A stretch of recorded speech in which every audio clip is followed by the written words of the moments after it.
Bueno, muy buenos días. El día de hoy vamos a hablar sobre las terapias blanco, o sea, las terapias dirigidas y nuevas estrategias de tratamiento en leucemia mieloide aguda. Y bueno, durante décadas el tratamiento de la leucemia mieloide aguda pues se ha basado principalmente en pues quimioterapia intensiva y trasplante hematopoyético, pero el mejor entendimiento de la biología molecular, como bueno, lo hemos estado viendo en anteriores clases, pues ha permitido desarrollar terapias dirigidas contra blancos específicos de la célula leucémica. Así que bueno, el día de hoy vamos a revisar principalmente qué son estas terapias blanco y vamos a hablar de dos grupos principales de estas terapias blanco y posteriormente mi compañero Félix va a continuar con lo demás. Y bueno, la leucemia mieloide aguda, como sabemos, pues es una neoplasia hematológica clonal que se caracteriza por la proliferación descontrolada de los precursores mieloides inmaduros. Y pues a pesar de los avances de quimioterapia intensiva y trasplante hematopoyético, como sabemos, la recaída y la resistencia al tratamiento continúan siendo pues las principales causas de de la mortalidad de estos pacientes. Y precisamente por esto, estas limitaciones pues son las que impulsaron el desarrollo de nuevas terapias. Entonces es importante preguntarnos por qué son necesarias nuevas terapias, ¿no? Porque, bueno, como sabemos, la recaída y la enfermedad refractaria siguen siendo pues las principales causas de mortalidad, además de la toxicidad asociada a tratamientos intensivos. Y bueno, otro aspecto importante, que es algo que ya sabemos, es pues la heterogeneidad de la LMA, la heterogeneidad molecular, perdón, ya que pues sabemos que pues no nada más se trata de una sola enfermedad, sino como de múltiples subgrupos biológicos con diferentes comportamientos y respuesta terapéutica. En México existe además pues información muy limitada acerca de cómo cohortes de supervivencia. Entonces traje este estudio que fue un estudio pequeño que se hizo en un hospital de especialidades de pediatría en Chiapas, en donde aquí vieron que la supervivencia reportada de la leucemia mieloide aguda fue cerca del 10% y considerablemente pues menor la reportada en países pues en desarrollo, lo que pues obviamente eso pues refleja la necesidad de pues nuevas pues estrategias terapéuticas como más eficaces y más personalizadas. Y bueno, ahora sí vamos a empezar sobre saber qué es la terapia blanco, la terapia dirigida, y pues bueno, estos son fármacos dirigidos contra alteraciones moleculares específicas implicadas en la leucemogénesis, y esto pues obviamente va a permitir, a diferencia de la quimioterapia convencional, a que sea el tratamiento como más personalizado. Es importante saber que pues obviamente esto no sustituye completamente a la quimioterapia, sino que es un complemento. O muchas veces un puente, ¿no? O un puente, así es, doctora. Y bueno, si el blasto leucémico es una célula que sobrevive, prolifera y evade la muerte gracias a múltiples mecanismos biológicos, entonces, ¿en qué puntos podemos intervenir para destruir este blasto leucémico? Hay diferentes terapias. Una de ellas son los anticuerpos monoclonales. Las otras son los inhibidores de la tirosinasa, que estas ayudan a bloquear señales de crecimiento. Las otras son inhibidores del proteasoma, que el proteasoma recordemos que es como el basurero de la célula. Entonces esto ayuda a inducir apoptosis y también por parte de agentes epigenéticos. También existe la inmunoterapia con células CAR-T y inhibidores de la exportación nuclear. Pero bueno, el día de hoy solo vamos a hablar de dos grupos de fármacos y el primero es el de los anticuerpos monoclonales. Bueno, los anticuerpos monoclonales es importante recordar que son proteínas de laboratorio idénticas diseñadas para actuar como sustitutos o refuerzos de los anticuerpos naturales del cuerpo. Funcionan buscando y uniéndose de manera como muy precisa a una diana específica, que en este caso pues va a ser un antígeno, como una célula tumoral o bueno, un virus, etcétera, para poder pues neutralizarla y destruirla. El primero del que vamos a hablar es del gemtuzumab ozogamicin, que es un anticuerpo monoclonal conjugado dirigido contra CD33. ¿Por qué es conjugado? Porque este está compuesto aparte de un anticuerpo monoclonal, que es el anti-CD33, un enlazador químico, que este enlazador une a un antibiótico, que es la caliqueamicina, que esta lo que hace es producir rupturas de doble cadena del ADN.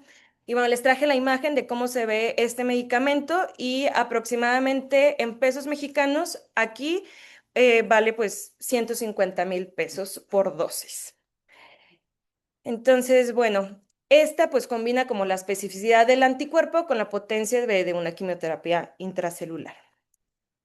Es importante saber un poco de la historia de este medicamento, ya que pues sí tiene como una historia interesante porque fue aprobado inicialmente en el 2000 por la FDA, posteriormente en el 2010 fue retirado por preocupaciones sobre toxicidad y falta de beneficio claro, y en estudios posteriores, en el 2017, ya utilizando dosis fraccionadas de este medicamento, demostraron así una relación beneficio-riesgo y se llevó a su reaprobación.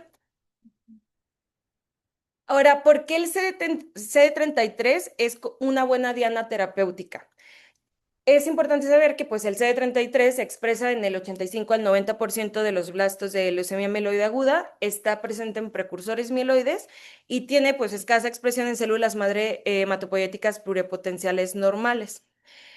Y bueno, el mecanismo de acción de este es que primero el gemtuzumab se une al CD33 en la superficie del blasto, ya que este complejo se internaliza y se vacuoliza y después se forma como un lisosoma y dentro del lisosoma se rompe como el enlace gracias al pH ácido que hay en el ambiente.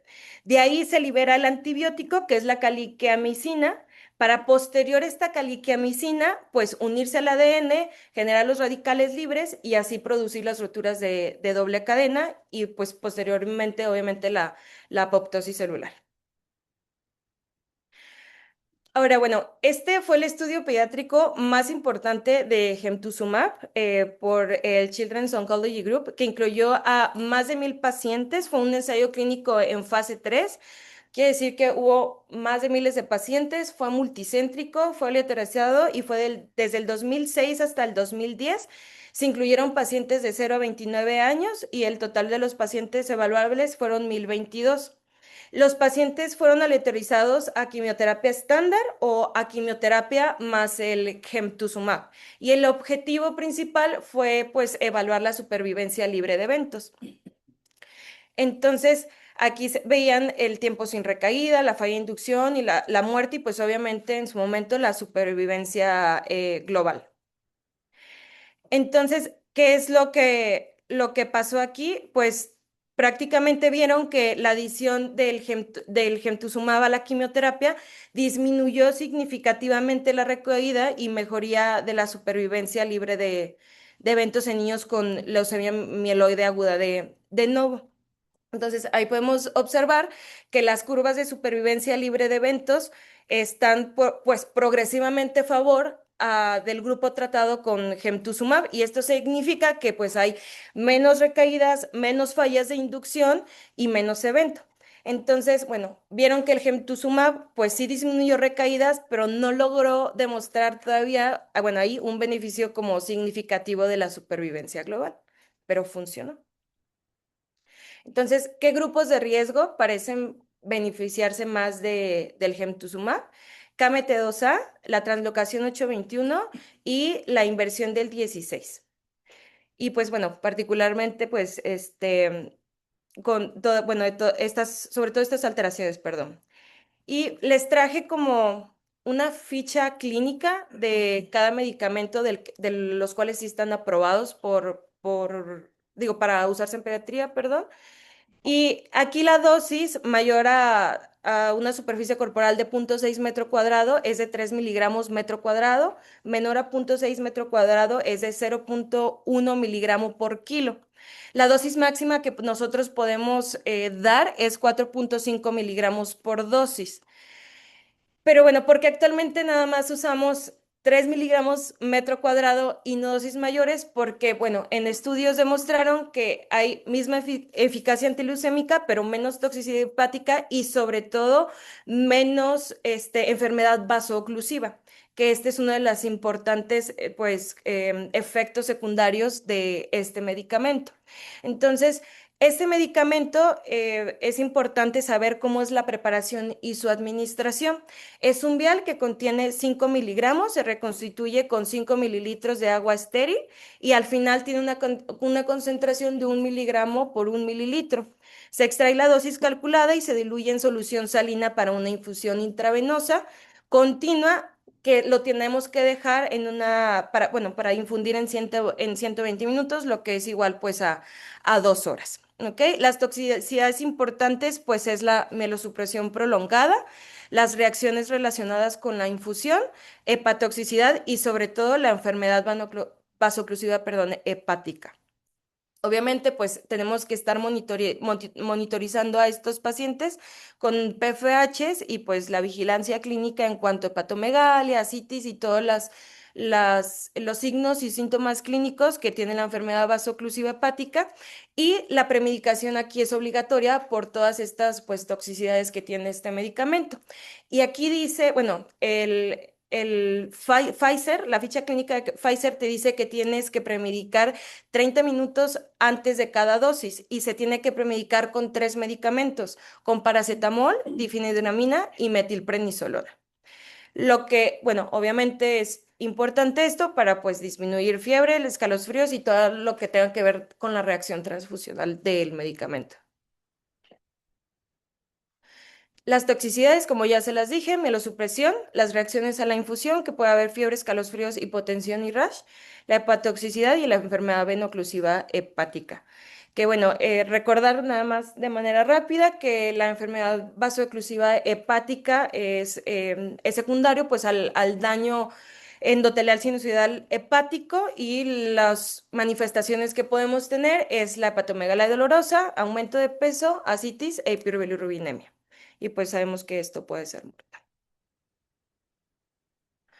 Otro de los medicamentos que también es un anticuerpo monoclonal es el badaxtuximab talerin. El nombre que viene anterior, el CGN-CD33A, es el nombre con el que antes se llamaba cuando apenas el medicamento estaba como en ensayos o en cursos de aprobación.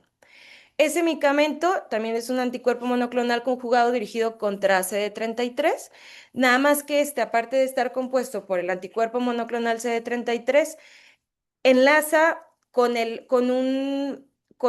otro como dímero que se llama pirilobenzodiazepina, pero el problema con este medicamento es que, pues lamentablemente, pues aún no hay desarrollo pediátrico robusto y la mayoría de todos los estudios ha sido en adultos en leucemia mieloide aguda recaída o refractaria. Pero bueno, utiliza el mismo blanco terapéutico que es el CD33 y esta toxina o este dimer es muchísimo más potente que el antibiótico utilizado para el gemtuzumab, perdón. Pero bueno, porque como que generó como tanta expectativa, porque los PBD vieron que los PBD son como extraordinariamente potentes y se estimó que podían inducir la apoptosis con menor cantidad de moléculas, actividad contra células resistentes y actividad contra células con sobreexpresión de ciertas bombas. Entonces, pues obviamente generó como mucho entusiasmo sobre la leucemia mieloide aguda refractaria y recaída. Sin embargo, pues lamentablemente en pediatría todavía no tenemos ensayos o estudios.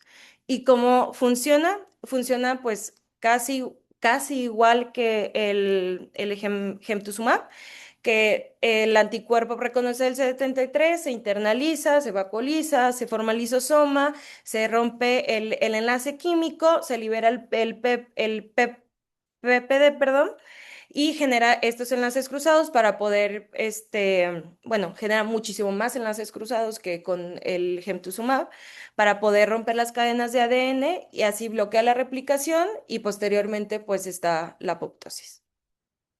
Pero bueno, el desarrollo clínico de este medicamento, también se tuvo que parar por toxicidad excesiva.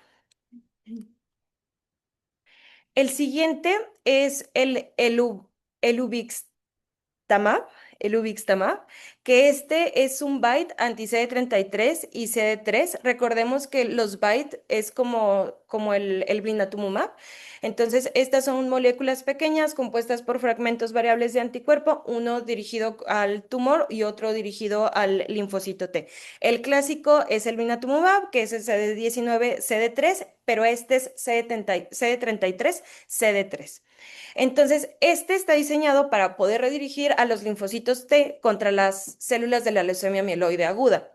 Tiene dos dominios de unión, el que reconoce al CD33 en el blasto leucémico y el otro que reconoce al CD3 en el linfocito T. Y el resultado es que pues el propio linfocito T se convierte en una célula efectora antileucémica, así que pues nos ayuda a matar al blasto. Y aquí está el mecanismo de acción. El CD33 se une al AMG330, que es el BiTE. Al unirse simultáneamente, forman como una sinapsis inmunológica artificial. Así puede activar al linfocito T, libera, perdón, las perforinas y las granzimas, y así es como el linfocito T mata pues al blasto leucémico. Y pues bueno, el linfocito T puede atacar a múltiples células mieloides. Y bueno, lo más importante de este medicamento es que no necesita reconocimiento por HLA, que pues es la presentación antigénica clásica. Y esto es pues muy importante porque pues muchos blastos mieloides desarrollan mecanismos de escape inmunológico. Entonces, por eso es tan increíble este medicamento. Entonces, pues, ¿por qué generó como tanta expectativa este medicamento?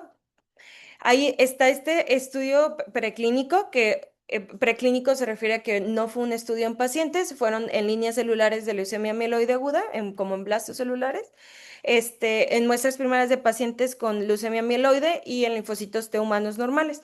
Los hallazgos principales de este estudio fue que pues hay una lisis potente de las células mieloide aguda que tienen CD33, la activación de los linfocitos T, que en este caso vieron que los linfocitos T que se activaban tenían un marcaje de CD69 y CD25 y pues que había pues muchísima producción de interferón gamma, TNF alfa e interleucina 2.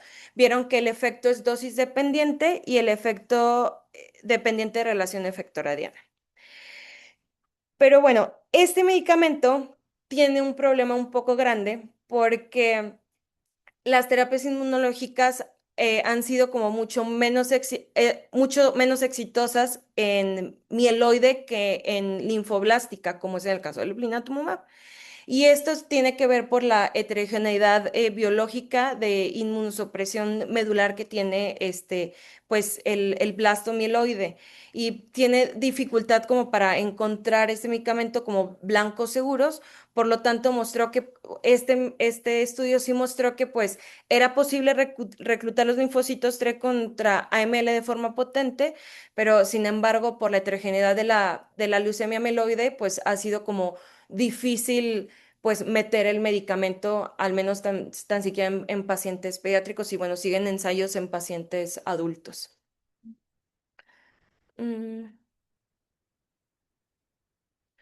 Y bueno, este fue otro estudio, el cual no pude abrirlo, le comentaba a la doctora, pero sí pude leer el abstract. Este fue un estudio nada más de fase uno, fue en un estudio en humanos, ya, ahora sí, y aquí se demostró que por primera vez este medicamento podía inducir actividad clínica contra leucemia mieloide aguda, ya sea en recaída o refractaria, y así se validó pues la inmunoterapia mediada por los linfocitos T en leucemia mieloide aguda, aunque bueno, se observaron que sí había respuestas completas, que sí había recuperación, que había recuperación, perdón, hematológica incompleta y una reducción significativa de blastos medulares. Y las mejores respuestas ocurrieron en pacientes con mayor carga tumoral basal y mayor cantidad de linfocitos T disponibles. Ahora, las toxicidades de este medicamento es la mielosupresión, las reacciones de infusión y igual como el blinatumomab, el síndrome de liberación de citocinas. Pero ¿por qué este medicamento no se volvió como estándar a pesar de que pareciera ser que es como increíble? Porque enfrentó muchísimos problemas. El simple hecho de que lamentablemente es de vida media muy corta, por lo tanto necesita pues una infusión continua. Hay toxicidad inmunológica significativa. El microambiente inmunosupresor de la leucemia mieloide aguda es muchísimo más difícil de tratar que de una leucemia linfoblástica. ¿Y existe experiencia pediátrica? Lamentablemente no existe experiencia clínica pediátrica robusta aún. La evidencia procede, perdón, principalmente de estudios preclínicos, como ya lo vimos, de ensayos en adultos y de revisiones de inmunoterapia pediátrica. Nunca alcanzó estudios pediátricos amplios. Ujú. Ahora traigo también el brintuximab vedotin, que bueno, es un medicamento que ya conocemos porque normalmente lo vemos mucho en clínica de linfomas, pero es importante saber que este anticuerpo monoclonal que está dirigido contra CD30, perdón, también se hicieron, bueno, también se ha explorado más bien, perdón, en leucemia mieloide aguda positiva para tanto recaída o refractaria. Sin embargo, pues los datos obviamente provienen nada más en estudios de fase uno y actualmente pues no constituye pues una terapia como estándar en la leucemia mieloide pediátrica. Pero bueno, se ha visto que pues el esquema sí ha sido factible y la toxicidad ha sido aceptada, pero todo esto ha sido en adultos y todavía pues no se ha estudiado pues más al respecto. Los siguientes son los inhibidores de la tirosinasa. Vamos a hablar primero cuáles son los tipos de inhibidores de tirosincinasa. Hay tipo uno y tipo 2. El tipo uno es ITD o Takeda, que el ITD significa Internal Tandem Duplication y Takeda es Tyrosine Kinase Domain. Entonces, aquí vamos a encontrar a la midostaurin, al giltrinib y al crenolanib, perdón. El tipo uno está en aquellos FLT3 activo y inactivo, y el tipo 2 nada más lo vamos a poder encontrar en FLT3 inactivo. Y el tipo 2 nada más, el blanco terapéutico es aquellos que nada más tengan el internal tandem duplication, como el sorafenib y el quizartinib. Ahora, ¿qué es el FLT3 y por qué es importante? Nada más para recordar. Recordemos que es receptor de tirosincinasa que está expresado en las células progenitoras hematopoyéticas. Entonces, sabemos que cuando esta mutación de FLT3 se presenta con una mutación ITD, en este caso, como que es el Internal Tandem Duplication, deja como pues, receptor constantemente activo, lo deja encendido, entonces, así puede hacer que se enciendan las demás vías, que es el STAT5, el PI3K, el RAS y el MAP, que esto pues obviamente promueve el crecimiento celular y por resultado pues sabemos que nos da una enfermedad más agresiva, una recaída pues, bueno, tenemos recaídas más frecuentes y una peor supervivencia global. Y del primero que vamos a hablar es de la midostaurina.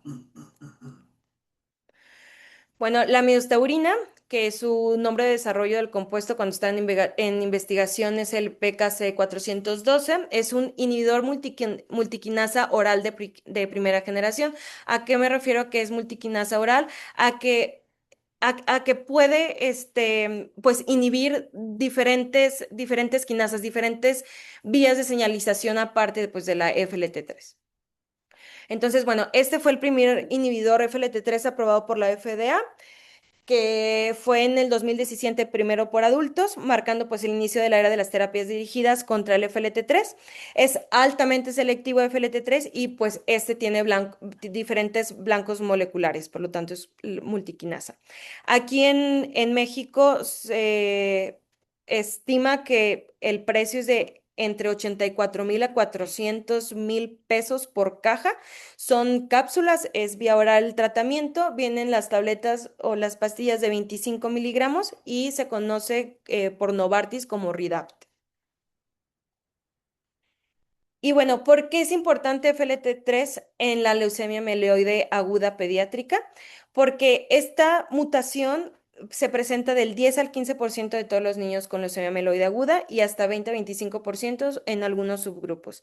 Las mutaciones principales son las que ya vimos, FLT3 ITD, FLT3 Takeda, pero pues la más importante es FLT3 ITD porque esta se asocia a una alta carga leucémica, hiperleucocitosis, recaída temprana y menor supervivencia.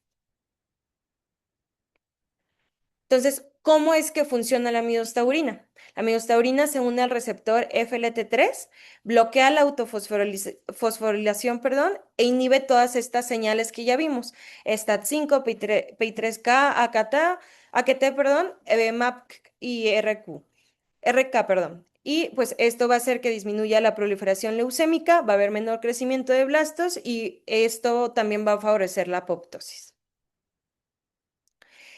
Y bueno, la miostaurina ha tenido diferentes estudios. Este es un estudio fase 3 en adultos con leucemia mieloide aguda recién diagnosticada con un FLT3 ITD y FLT3 Takeda, que comparó la quimioterapia estándar versus la quimioterapia con midostaurina. Y bueno, aquí en este estudio observamos que pues hay una como separación como progresiva de las curvas, si alcanzan a ver entre la curva azul que es la midostaurina y la curva roja que es del placebo, y pues esto demuestra como una reducción pues significativa del riesgo de muerte, perdón. Entonces, los resultados de este estudio, que fue el Ratify, que fue uno de los más importantes, que es este estudio es el que llevó la aprobación por la FDA en adultos este medicamento. Pues resultó que pues sí hay mejor supervivencia global, menor riesgo de recaída y beneficio tanto en ITD, perdón, y Takeda. Ahora, ¿qué evidencia existe en pediatría? Bueno, se hizo un estudio multicéntrico realizado por el consorcio ITCC, que el ITCC es Innovative Therapies for Children with Cancer. Este lo lideró el doctor Swan, que el doctor Swan es como una de las eminencias o figuras más reconocidas de la leucemia mieloide aguda en los países europeos. Entonces, este fue el primer ensayo pediátrico formal de midostaurina y su objetivo principal no era demostrar realmente la eficacia porque pues ya sabíamos la eficacia con los estudios anteriores, sino que era responder a tres preguntas. Si era seguro en niños, qué dosis se debería de utilizar y cómo era la farmacocinética en el paciente pediátrico. Los centros participantes pues fueron puros hospitales de Europa, fueron Países Bajos, Suecia y Francia e Italia. Y bueno, este estudio fueron 22 pacientes pediátricos en el que estos pacientes pediátricos tenían LMA con FLT3 mutada y con el reordenamiento KMT2A. Y como les comenté, estaban viendo la seguridad, la farmacocinética y determinar la dosis pediátrica. Esto lo hicieron a base de escalamiento de dosis para ver realmente qué dosis es la que se podía utilizar en pediatría. En el primer cohorte lo hicieron a 30 miligramos metro cuadrado y en el segundo cohorte lo hicieron a 60 miligramos metro cuadrado. Entonces, ¿qué pasó? Pues los hallazgos que se vieron es que hubo una toxicidad manejable, el perfil farmacocinético fue similar al del adulto, las respuestas biológicas, perdón, observadas, se validó el FLT3 como blanco terapéutico pediátrico, por eso es tan importante este estudio. Y se observó que había más eventos adversos, perdón, grado 3, grado 4 con 60 miligramos metro cuadrado. Por lo tanto, se decidió que la dosis recomendada iba a ser 30 miligramos metro cuadrado cada 12 horas. Entonces, este estudio demostró que, pues sí, la midostaurina es factible y segura en niños, sentado en bases, pues, para combinarla posteriormente con quimioterapia.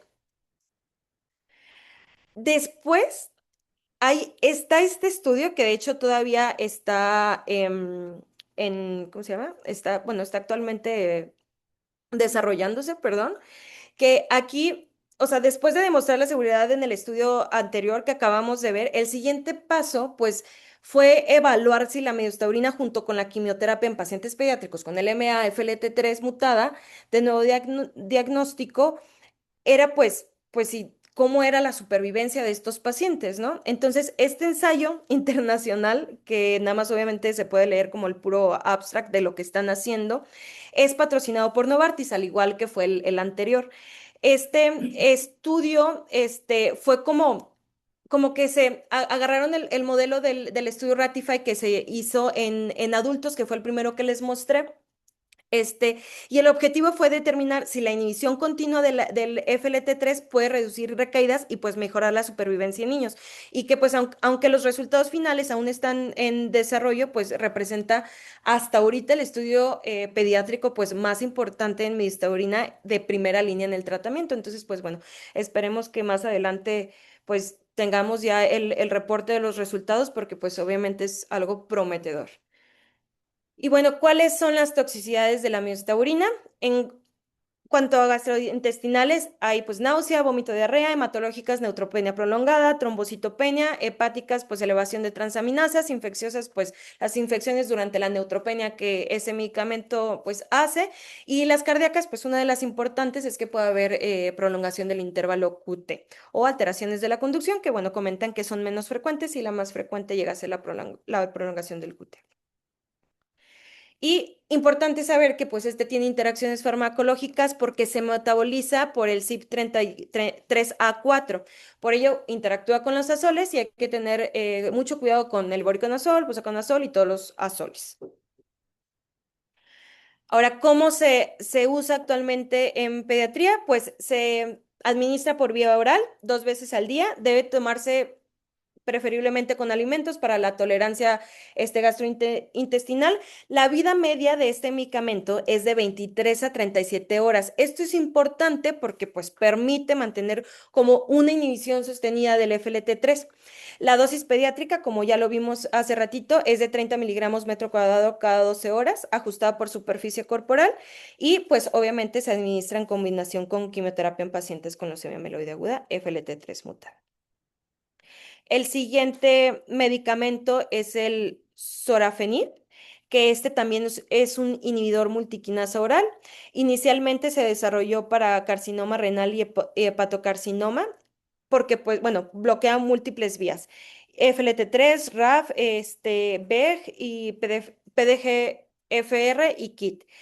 Este medicamento aquí en México está aproximadamente de 40,000 a 92,000 pesos la caja. Son comprimidos y vienen de 200 miligramos. Ahora, ¿cómo es que funciona el sorafenib?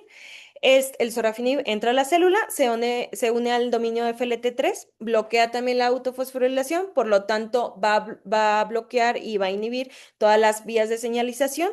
Y esto, al igual que el otro medicamento que acabamos de hablar, disminuye la proliferación leucémica, induce la apoptosis y bueno, se ha observado que pues potencia el efecto junto con la quimioterapia. Y bueno.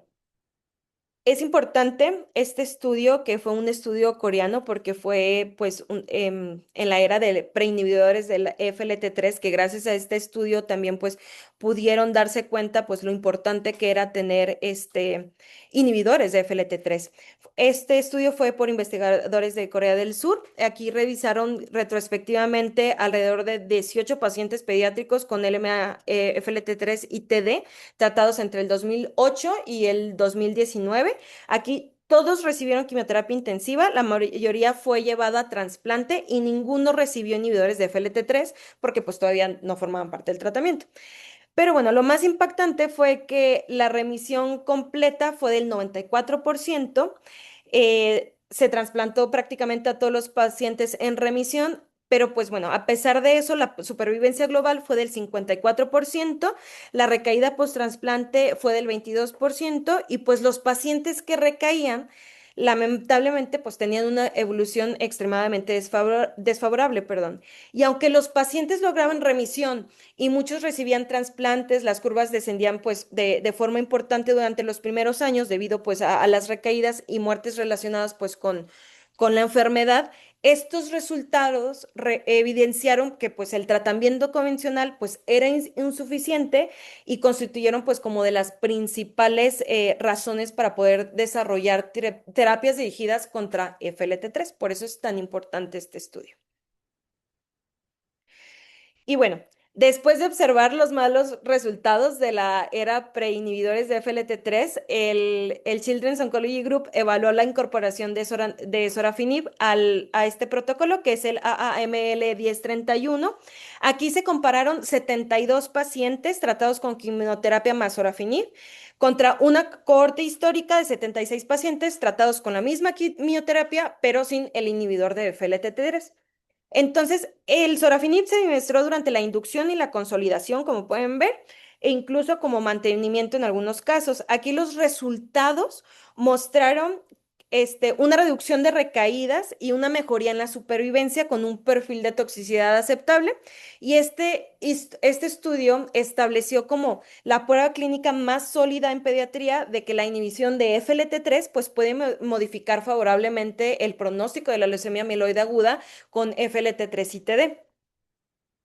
Entonces, bueno, esta yo creo que es la figura y bueno, la curva más importante de este estudio porque había demasiadas. Pero aquí, bueno, la incorporación del sorafenib redujo significativamente pues la incidencia acumulada de la recaída.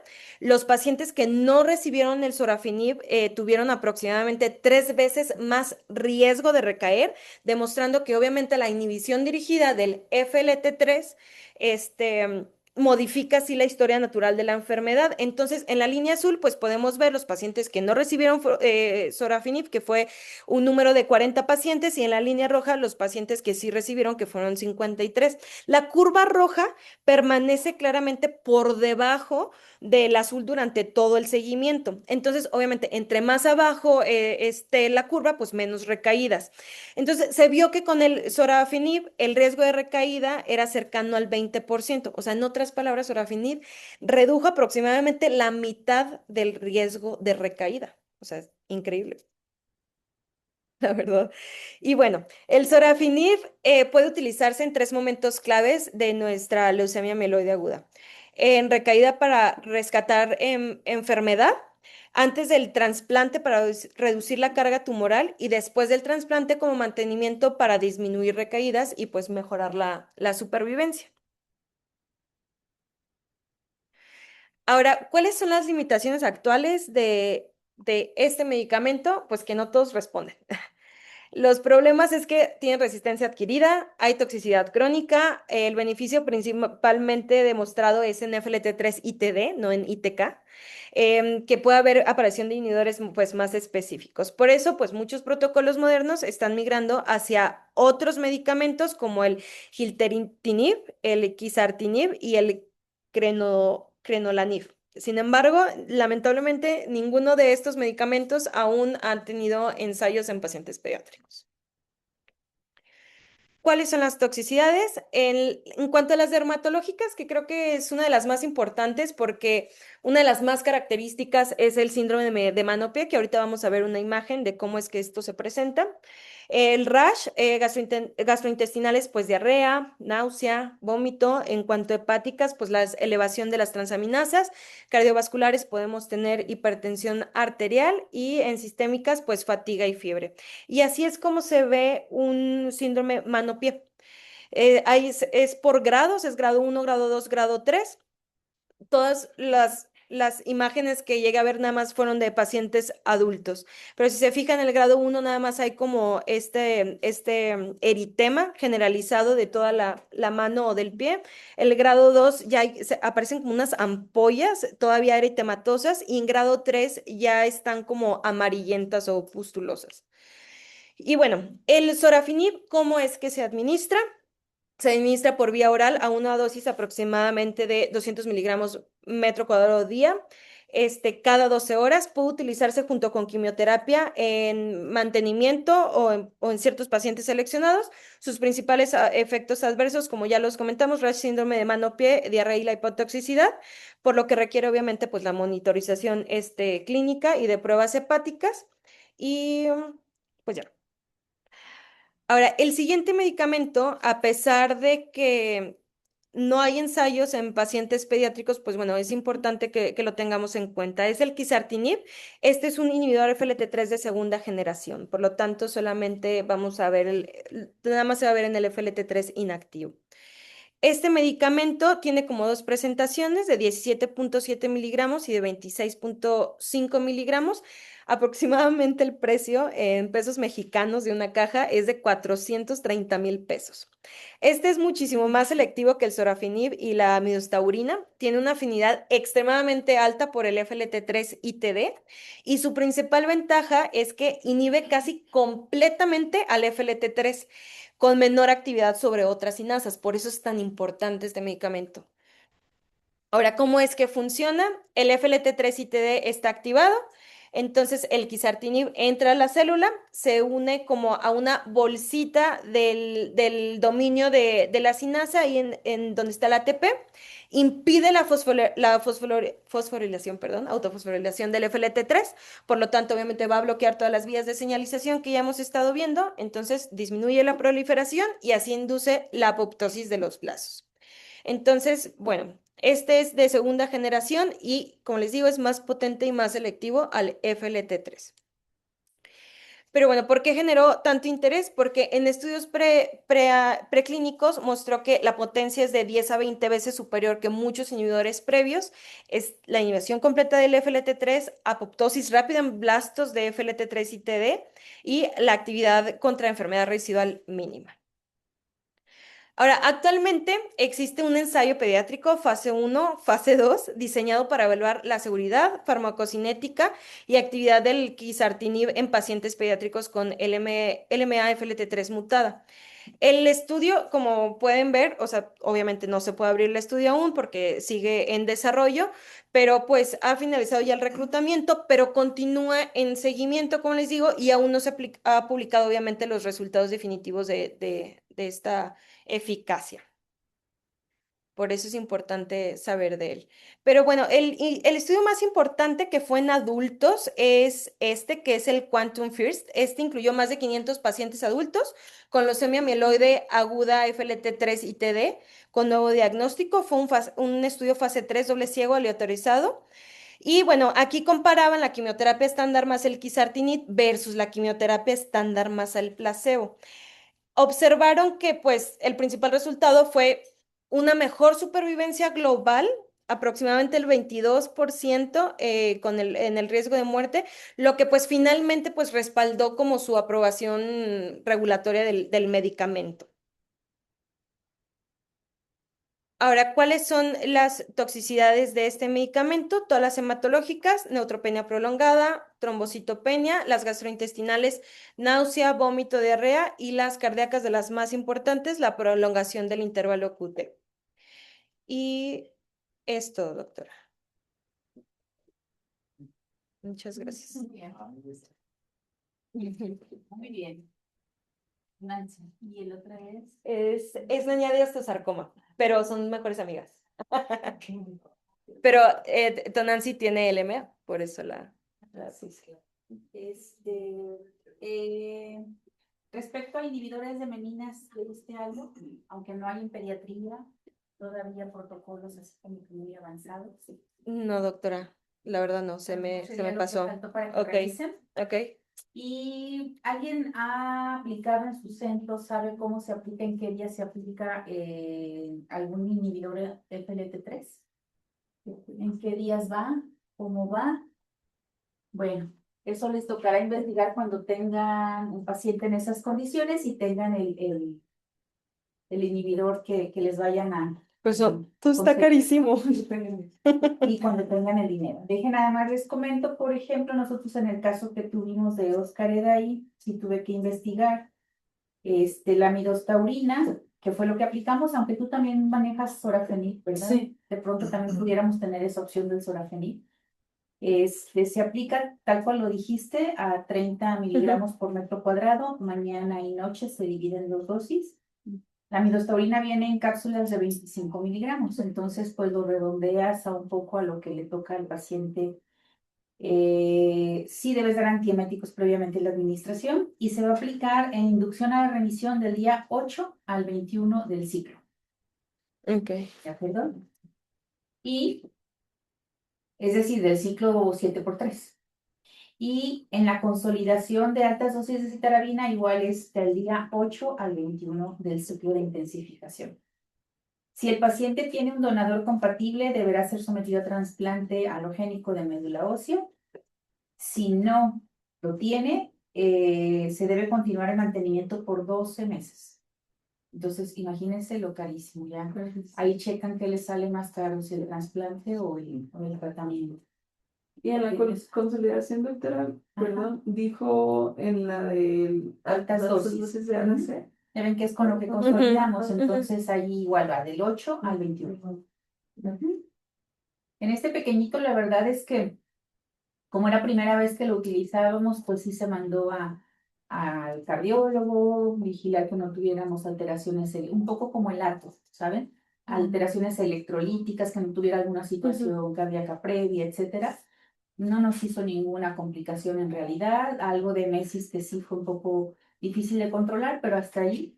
Y con 2 ciclos de esto, es decir, con una nueva inducción, porque les platico que ese niño no sabíamos que tenía el FLT3 y tenía el RUNX1, RUNX1T1. Entonces se supone que era de buen pronóstico, pero no nos respondió al primer ciclo ni al segundo ciclo de ADE. Fue cuando dijimos algo raro pasa aquí, o se equivocaron con ese RUNX1, RUNX1T1, o este niño no lee la literatura, o trae algo más, ¿verdad? Y lo que traía era algo más. Entonces sí tuvimos que dar un tercer ADE. ¿Por qué? Porque ya habíamos dado los otros dos sin este medicamento. Entonces dimos un tercer ADE y una consolidación, y con eso negativizó y se pasó un trasplante.